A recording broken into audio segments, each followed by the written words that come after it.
One of the things I love finding as a family historian is the things that other people wish that we would forget.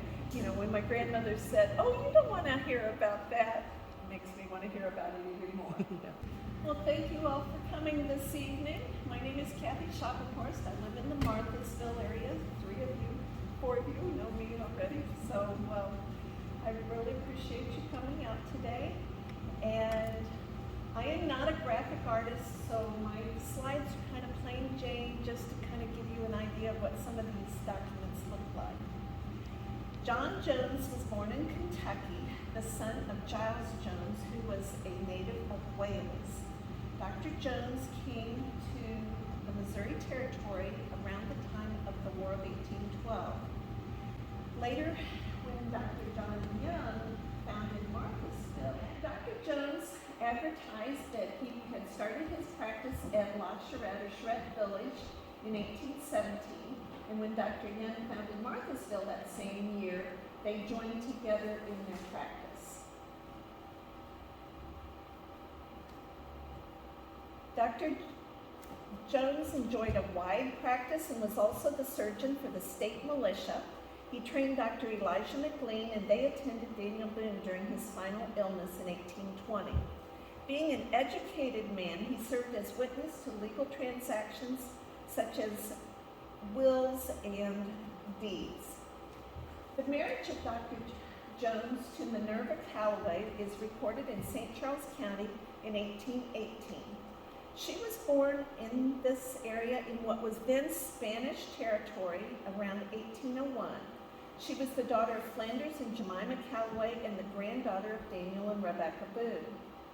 John and Minerva became the parents of around 10 children, but depending on which resource you look at, sometimes the names and dates vary a little bit. For example, Solomon Paul is let's see. No, that's not it. I got this down.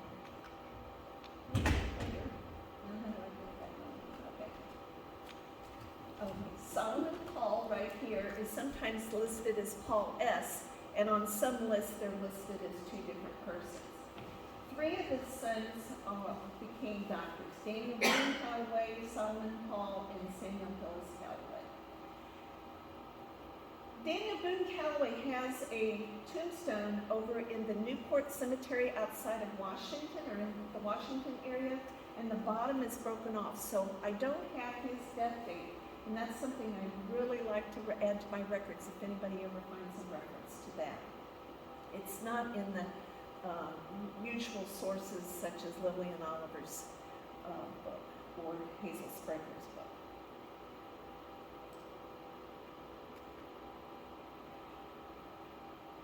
So the Jones family bought the Adam McCord survey number 1803, which is in 45-1. It's right in that area, and Marthasville is in the Ramsey survey right here. This is a topo map from 1948, and right here is that square, and then Marthasville right here. So the Jones land is west, slightly northwest of Marthasville. Gary and Helen Claycamp live on that land today. Dr. Jones was considered an honorable, law-abiding man, so that when counterfeit money started showing up in the area, he endeavored to bring the counterfeiters to justice. And that's where our story begins. Now, Gert Goebel, or Goebel, was a German immigrant who came here in 1834 with the Gießen Society, and he was just a young man at that point. In 1877, he wrote his memoirs in both English and German. And just a few years ago, the Washington Historical Society published his English version, and then the State Historical Society had his German memoirs translated and published them the following year.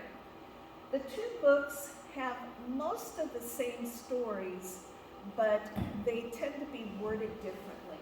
And I'm going to be quoting from the first one several times this evening. Because Goebel lived in the area at the time, his writings contain a contemporary account of what led up to the murder of Dr. Jones and what some of the consequences were for the area. So I quote, "Rumors had circulated for some time that somewhere in these wild hills between the dividing ridge of the Osage Creek and the Missouri, a gang of counterfeiters were carrying on their operations. Some persons living in these parts were strongly suspected to be accomplices of this lawless gang, but on some such random suppositions no direct charge could be made. One day a young man who was also living in that ill-reputed region came to Dr. Jones to pay on an account, and he settled the whole amount in brand new coin. The doctor, whose mistrust had been aroused, allowed this young man to go home unmolested. But when a thorough examination of this money by an expert had disclosed the fact that every dollar of it was spurious, he caused this young man to be arrested. And when examined in court, he stated that one of his neighbors had given him that money, and upon further inquiry, he mentioned the name of one of those who had become suspicious of being a counterfeiter long ago."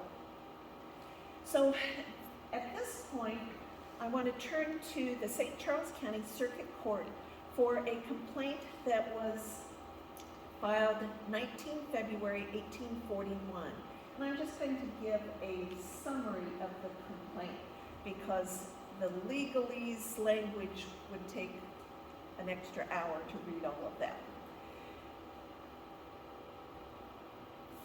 Augustine Green came before Harvey Griswold, who was a justice of the peace in Charette Township, which is the Marthasville area, and he testified that he had cause to believe that in December of 1840 or January 1841, in the county of St. Charles, a quantity of counterfeit money was passed and put into circulation, representing Mexican dollars, and that several of the dollars were passed and paid over to Nancy Clay.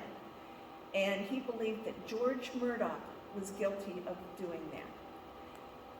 Justice Griswold issued a warrant to the sheriff to take and safely keep the said George Murdoch, so that you have his body forthwith before me or any other justice to answer the complaint and be further dealt with according to the law.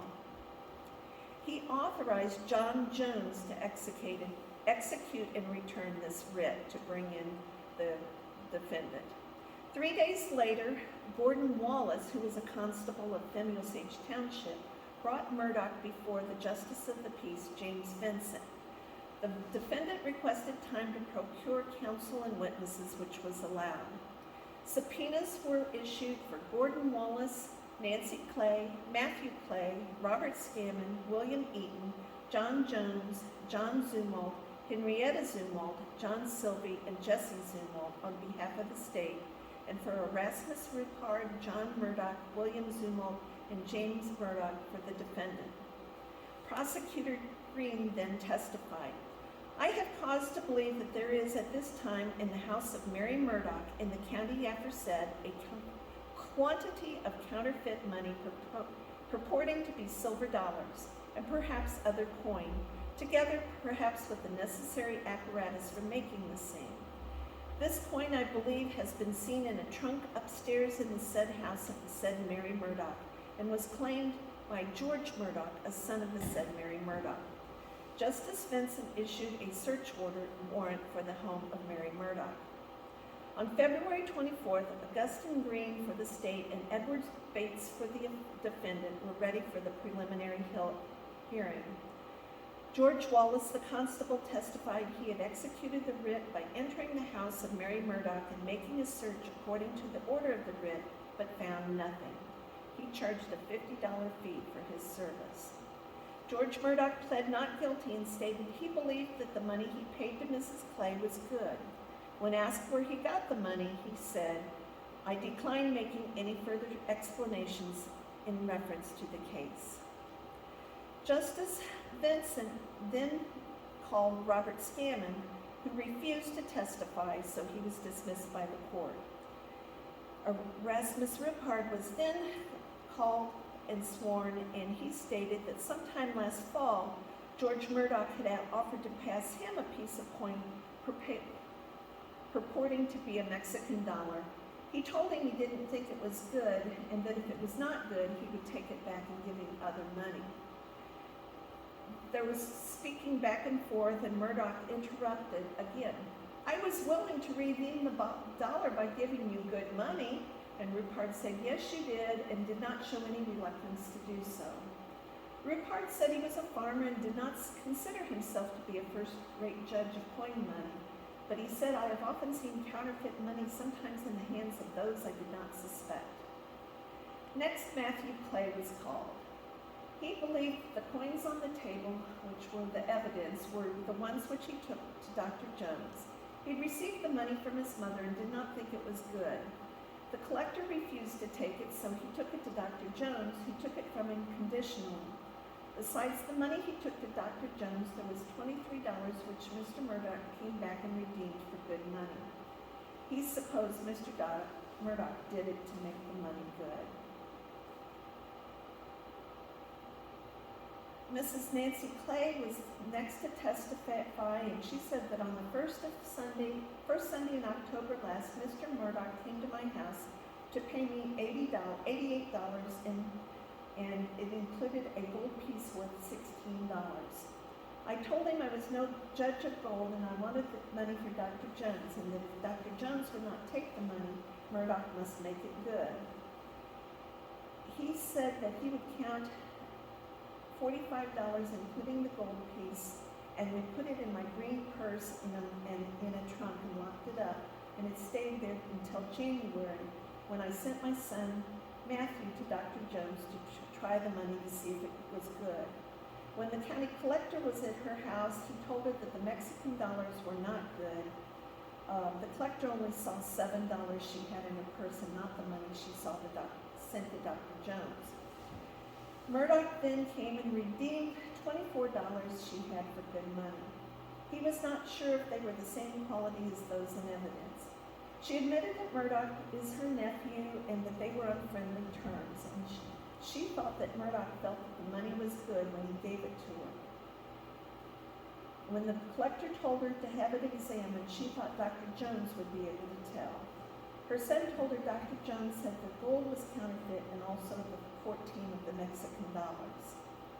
So this testimony was like a preliminary hearing before the Justice of the Peace, and he concluded that he put everything in writing and concluded that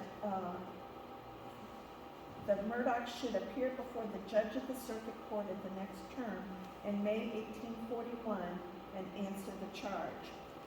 And he required Murdoch to give bond in the sum of $2,000 for his appearance. George Murdoch and William Kosho entered into the cognizance bond, and so like Kosho was verifying that if Murdoch didn't show up to court, that he would pay the court the $2,000. The grand jury met and issued an indictment, and once again, I'll just summarize it because it was several pages long. But basically, count one was that Murdoch had passed counterfeit coins with the intent to defraud Nancy Clay. 2, that he possessed 14 counterfeit Mexican dollars. And 3, that he possessed a rolling machine for making counterfeit coins. And I've Googled rolling machine for making counterfeit coins. I mean, I always wonder if that's going to mark me in some way, but I was never able to find an example of what this was, but it was my understanding that it was something that would take a blank piece of metal and stamp it with the appropriate design to make it look like the actual coin. So the court record is incomplete, but it indicates that Murdoch was found not guilty on the first count of intent to defraud Nancy Clay, but was found guilty on the second count of possessing the counterfeit coins and on the third count of possessing the rolling machine. Oh no, the third count was apparently dropped because there wasn't a further reference to that. The jury that had found him guilty on possessing the counterfeit coins assessed his punishment as incarceration in the state penitentiary for 2 years, and then apparently he filed an appeal. So next we will go back to Goebel's version of the story, but I want to point out a couple of things on this map that was in the Warren County Circuit Court case. So up here at the top is the dwelling where the Jones family lived. The next building right there is his shop. Over here is identified as Negro House. The Jones family did have a number of enslaved persons. This is the position that they said, the place from which the gun is, they assumed or supposed it had been fired. There's a path between that spot and the shop. There's a path of road that over here where they felt that the defendant had left there, hidden, and then returned, and it's a long branch. And then there's the main road to Marthasville right there. Then there's things that are on the other side of the road. And so Goebel talks about the small house where Dr. Jones had his office, stood a little remote from the dwelling house, but was still inside the yard. And it was also his principal resort whenever he was not called upon to attend to patients. One afternoon, not many days before the pending trial for Murdoch being, I think it was the second trial on his appeal, a stranger came to Dr. Jones on foot and inquired for work.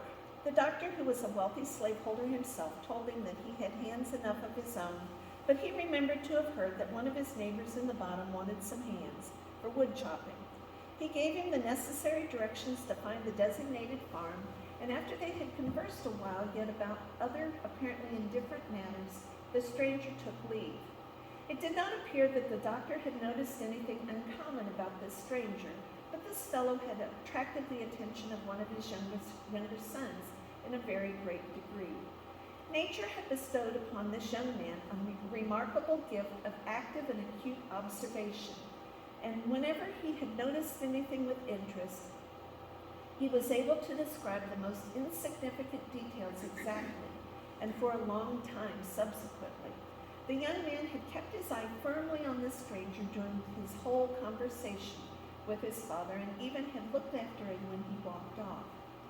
In the evening, when the doctor had stepped out of his office to retire to his family, a gun was fired from the fence and the doctor was shot dead, fallen upon the spot.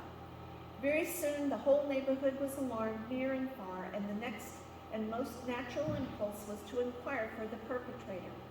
Young Jones expressed his suspicion against this stranger, who had been with his father in the afternoon, and described him with painful accuracy, and he had even noticed the peculiar uncertainty of his step with one foot.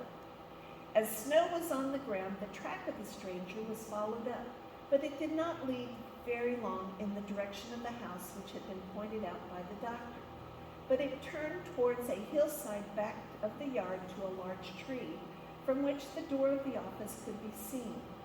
There the murderer seemed to have been sitting until he had watched for a suitable moment to slip down to the fence unperceived, and there the spot was found from which the deadly shot had been fired.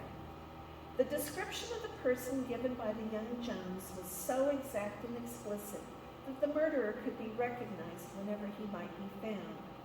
His clothing, his hair, and his beard could be rendered undiscernible, but his stature and his features he could not change, and exactly describing a scar in his face and another on a certain finger he could not efface either. Some of the old backwoodsmen, with the aid of their sagacity, their experience in trailing, their patience and persevering, took the matter in hand now. Railroads and telegraphs were not yet in use here in the West, and the search could not be started in every direction, and thus the pursuit had to be made on horseback, and the principal problem was not to lose the track.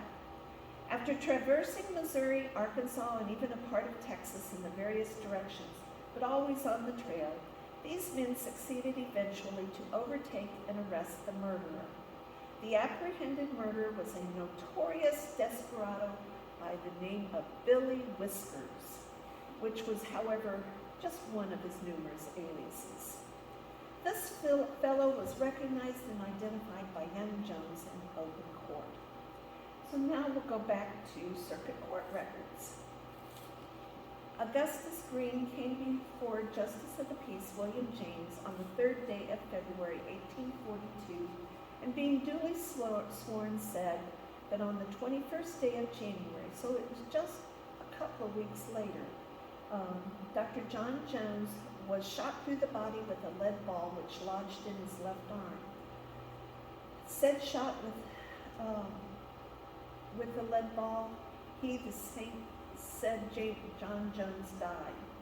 And he has reason to believe and does believe that he was shot, assassinated, and murdered by one William Marsh, alias Billy Whiskers, alias William Haley. The justice issued a warrant to the sheriff or any constable to take William Haley into custody and bring him to be dealt with according to the law. William Carey was deputized as constable, and he returned a warrant to the St. Charles Justice, Charles Dickley Ferris, with the bodies of George Murdoch and Jesse Zumwalt, January 26, 1842. They were brought before Warren County Justices Harvey Griswold and Jared Irwin and were charged with being accessories to the murder. Stating that they were not ready to trial, they began issuing subpoenas for witnesses, and 2 days later, William James and Frederick Rasmus requested to act as associate justices. Over the next 2 weeks, they examined witnesses, and at times they had to adjourn due to the absence of witness. On February 4th, William Haley was brought before Thomas Boland, deputy constable, and before 3 of the justices. He also testified he was not ready for trial and requested time to get witnesses. He wished to appear in his own proper person and requested no counsel. Harvey Griswold was paid for housing and guarding all 3 of the defendants. So the cases against Murdoch and Zumwalt were continued from February 5th to February 9th due to the illness of the young man, Daniel Jones. And this, the state closed their case on the 10th and took the statements and evidence of the prisoners.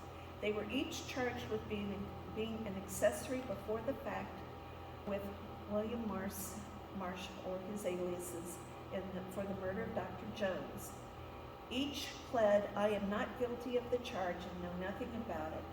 After closing, their attorney, Edward Bates, moved for their discharge, but the court, feeling probable cause of their guilt, required bail of $2,000 each for their appearance at the next circuit court on the 2nd Monday in March.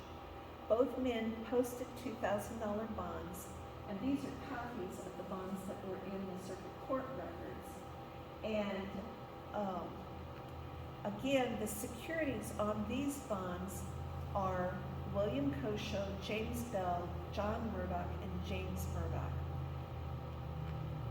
William Kosho keeps coming up in this case, and I'll be mentioning him again a couple more times.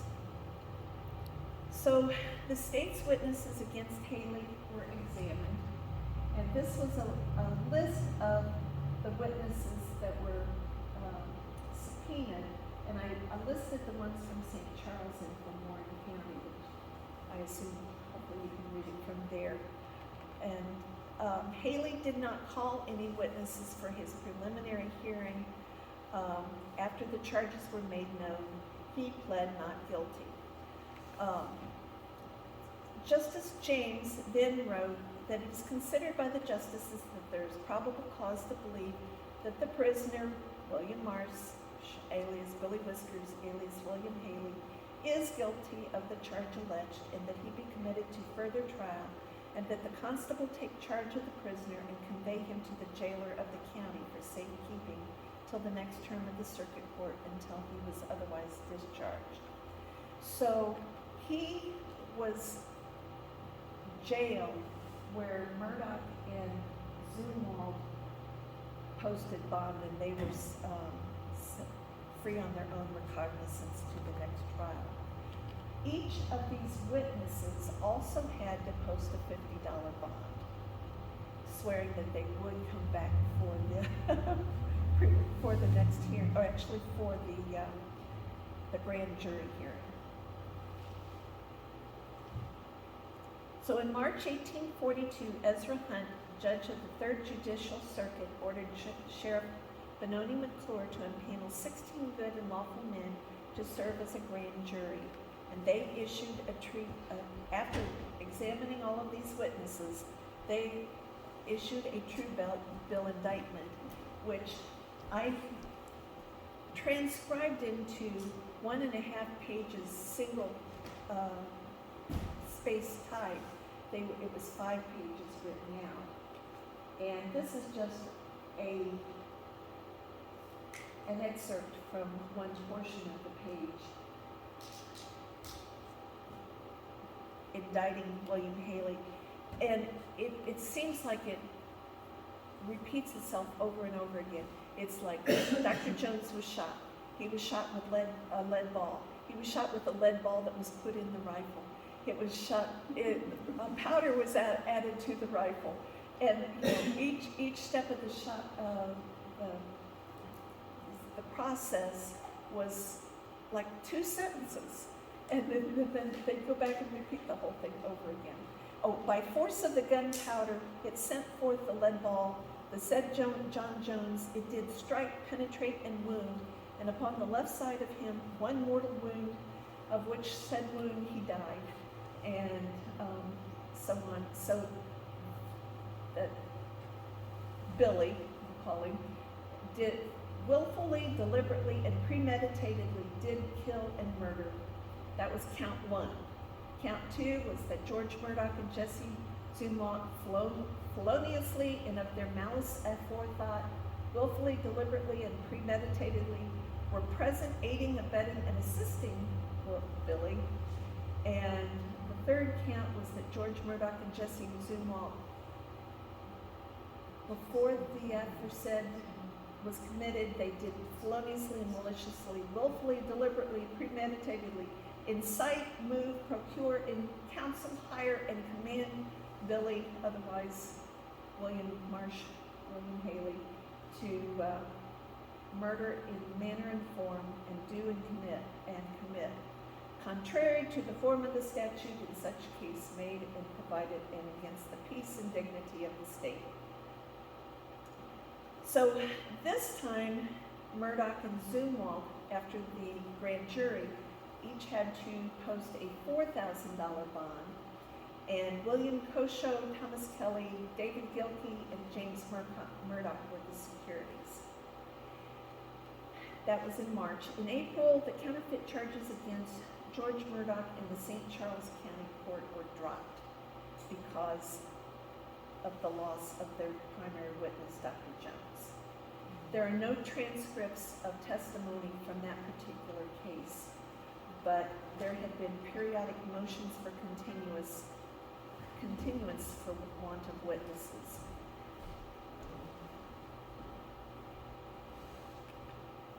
So this was a listing of the jury pool, which was summoned in Warren County for the hearing that was scheduled in July. And William Haley came in and requested a continuance immediately because he said that the witnesses that he gave to his counsel, Mr. Wells had not been able to summon his witnesses.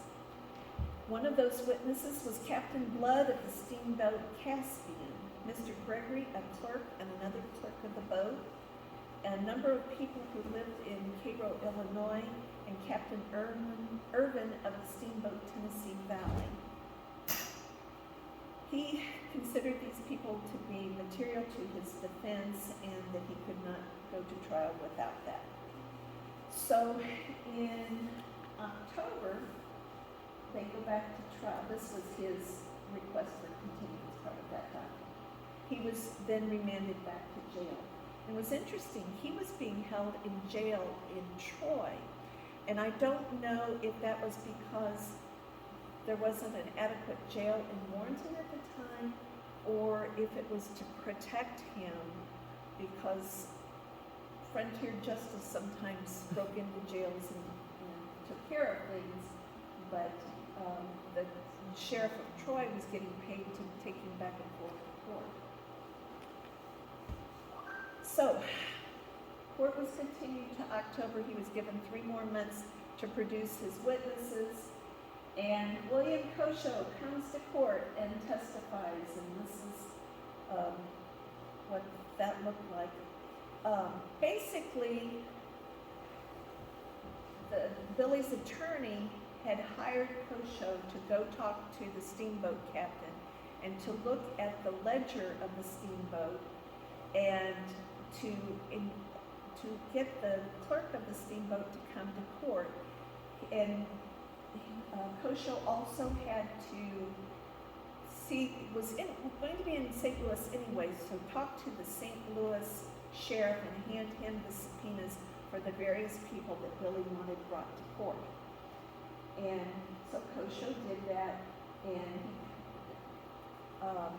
the clerk of the steamboat agreed to come to court. There was going to be a stagecoach coming to Warrenton from St. Louis on the day of court, and he was going to be on that stagecoach. Court was called to session, and none of the witnesses were there. So Kosho is there, and he has to testify. Hey, I did everything I was supposed to do.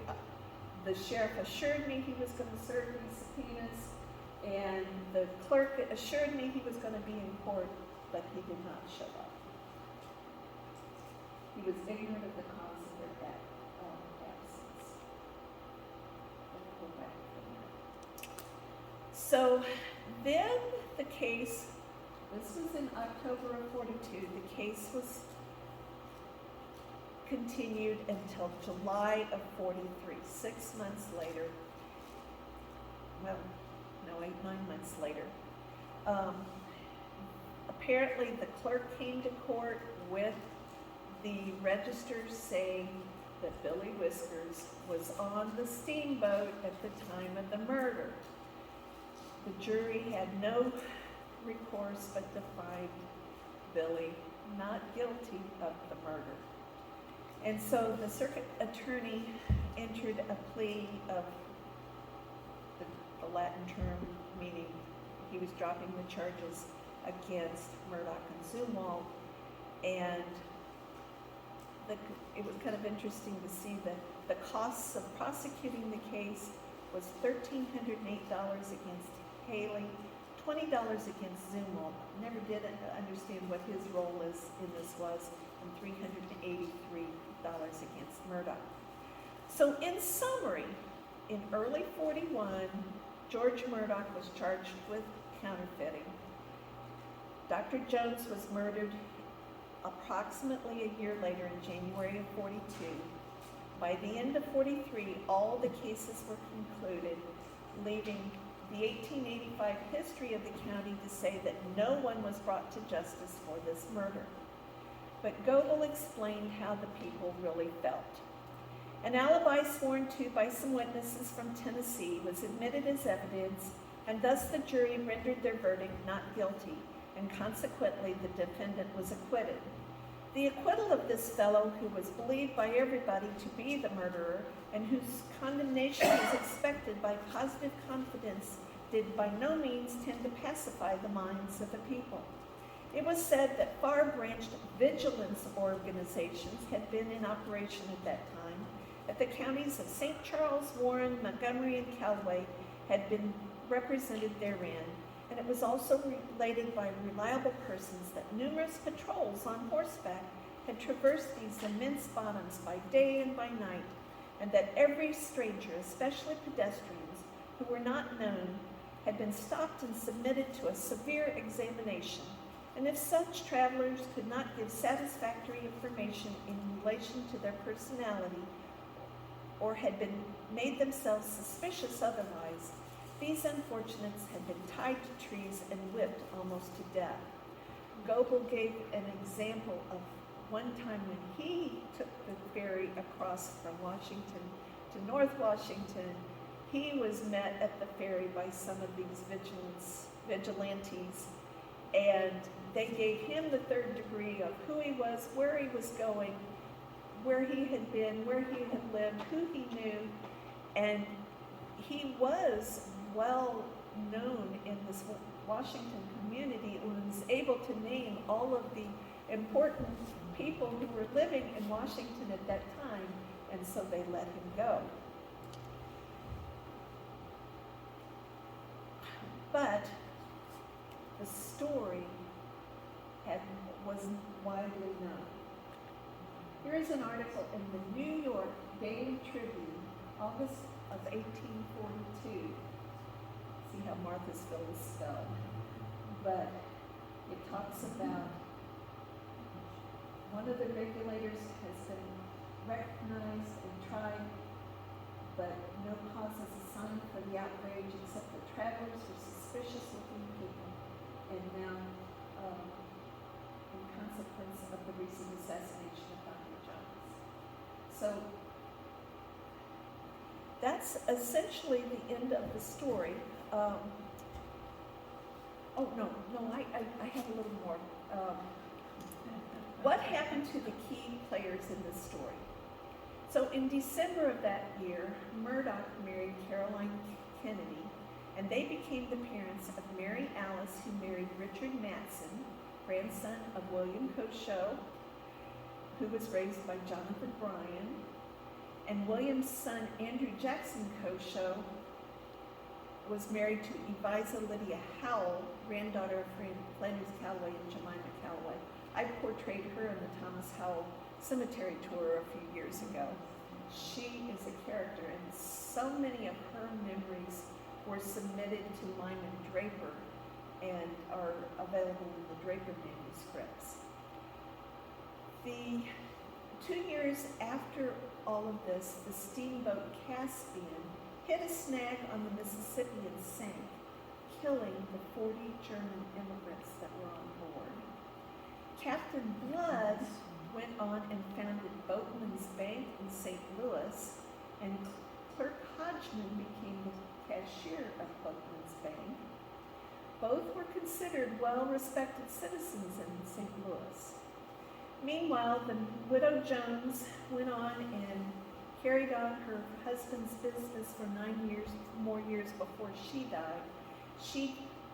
A lot of people owed him money, and she was constantly taking people to court to get the money, and there was also he had bought and sold a lot of land, and there was a lot of land disputes that she had to help resolve. In 1859, A. Jesse Zumwalt was murdered in Colorado. I haven't really found out much about this Jesse and who he was related to, so it may or may not be the same one, but it seems like it might follow. In 1863, George Murdoch was struck by lightning, but he survived. And over the years, 800 acres of his land was taken by the Missouri River. He died in 1897 at the age of 84. I haven't found any more references to Billy Whiskers, William Marsh, or William Haley. So I wonder if maybe the regulars did catch up with him and frontier justice was served. I would like to know more about Nancy Clay and her son Matthew. I haven't found much about them. I haven't dug too deep. I do most of my research in Warren County. There's probably more about them here in St. Charles County. Any questions? I'm going to have to look those names up.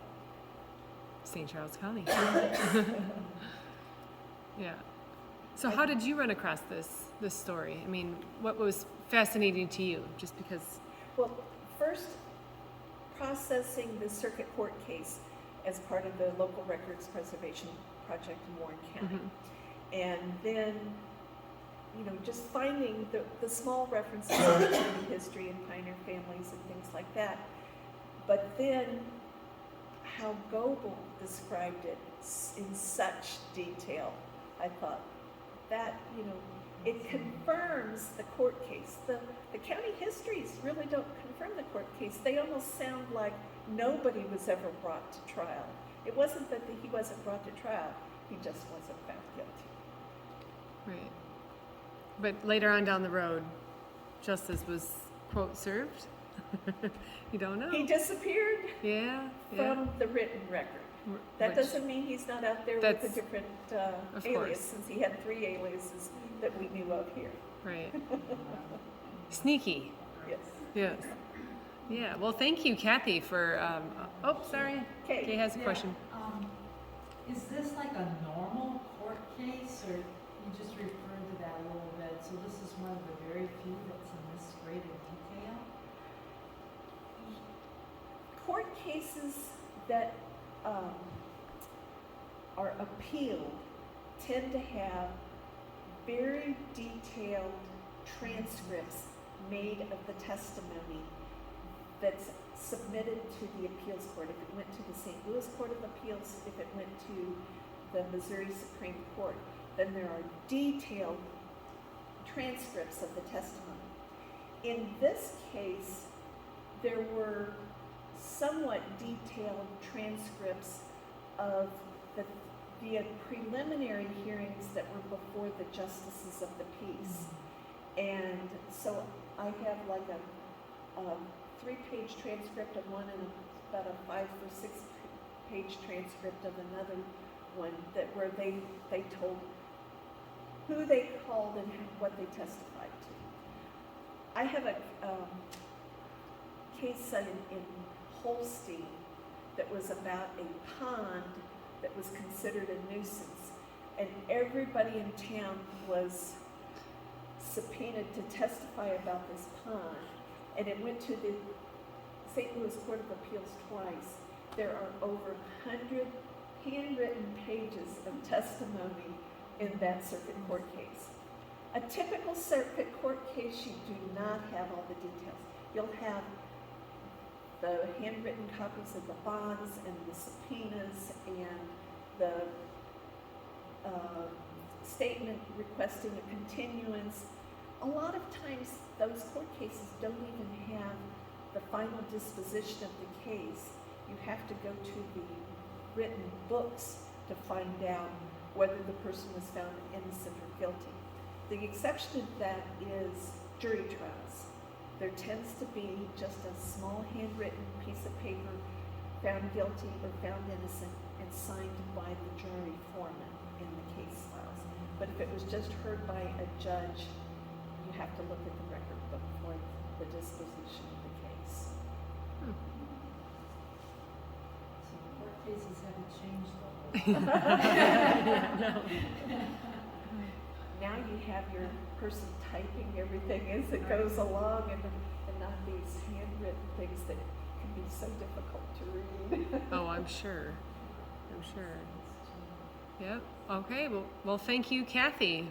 We appreciate it. I never even heard that story. I mean, I not that I would know, but it was just interesting that, of course, I think Augusta has a death, like one kind of main story here, where like, oh, did you hear about the? Having worked with all of the county records in Warren County, 1833 to the 1950s, I was shocked at how many murders there were. Oh. Because you don't know that. Right. But there were only 3 or 4 that had the extensive transcripts. Years ago, I did one that was around tree lore that had all the transcripts Hmm. as well. So to you, it was more interesting because there was so much info on the case. Yes. And okay, we're It was, you know, you could create a story out of it. I'm sure. And that's what I love doing, is telling the stories. You know, just the names and dates, that gets a little too boring, but when I can name names, I like. And their aliases. And their aliases, Yeah, that's right. That's funny. Yeah, you definitely like to tell the stories, and you're good at researching. That's true. I know I've referenced a few things or tried to look up something, and I go, I wonder if Kathy knows. Yeah. So, yeah. Well, thanks for being here today. You're welcome. Yeah, I know thank a lot you. of times you're talking, having people that are telling their own stories. And Yep. This Yeah. is the story that I found. Well, you dug and found it, and you know, brought some of these names back to life for a little bit. So, yeah, appreciate it. Thank you. Yeah, thanks.